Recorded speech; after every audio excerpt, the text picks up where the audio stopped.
decided to go ahead and get over my ego, because I realized that my gifts supersede my looks. You know, how much money I got, how much money I don't possibly have, where I'm from, what I'm able to do and what I'm not able to do. My gifts supersede all of that. And when it comes time to helping somebody, oftentimes you have to go ahead and just go with what you was blessed with from the universe, because you don't know how that's going to come back to you. A lot of times people don't have the money and things like that for spiritual services, so I find a lot of the work that I do, I'm essentially giving out money.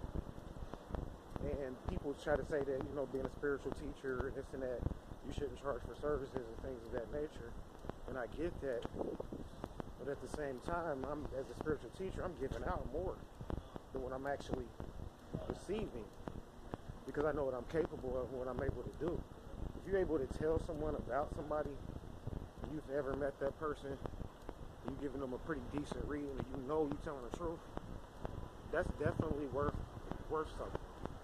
Let no one take the value of that from you. However, it's priceless though, meaning that it's not, whatever amount you put on it, it's never going to be enough. The amount you put on it is based on you as a servant for yourself, as a fee, so that you can continue to exist out here.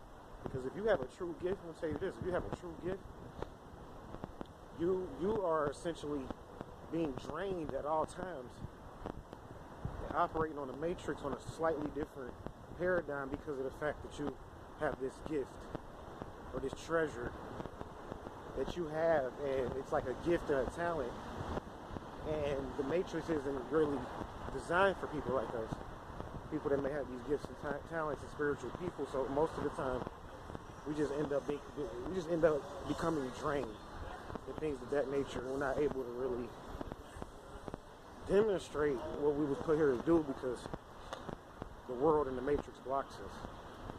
So yeah, I attract a lot of females through my gifts and talents and things of that nature, but I realized there's two things I can do. I can either really try to help them in their current situation, their relationship, or I could be that same nigga that's doing the same shit to them why they coming to me for a service, and pretty much repeat that cycle. And I choose not to repeat that cycle. I choose not to be that nigga. I don't care if they call me gay or whatever the case may be.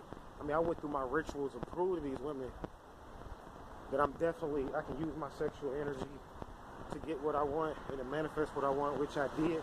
And I can also abstain from that. And the title that they may put on me, or they saying that I'm gay or this or that, is not going to limit me because I know what I'm capable of.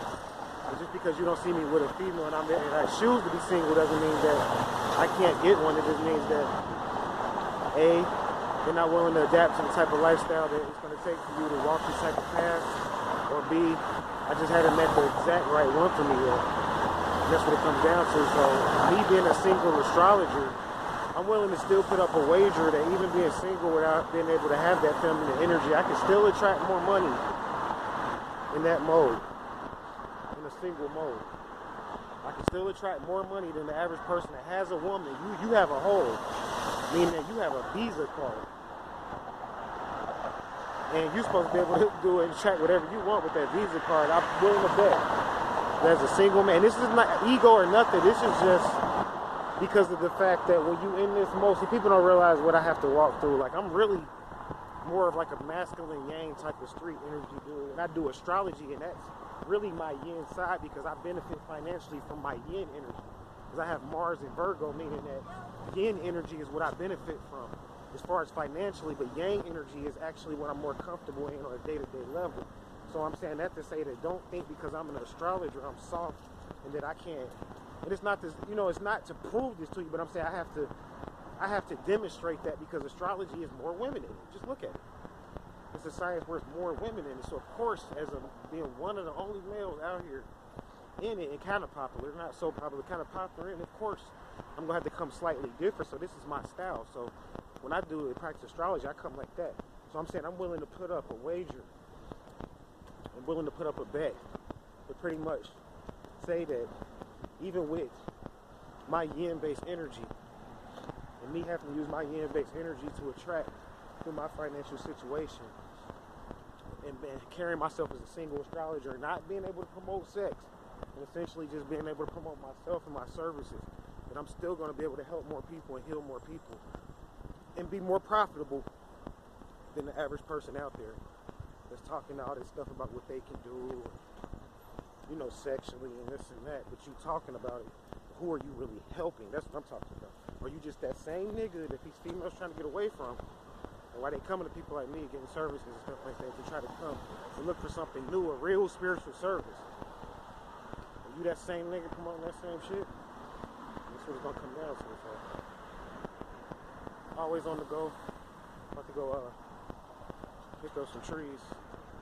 Stay vigilant. Irie.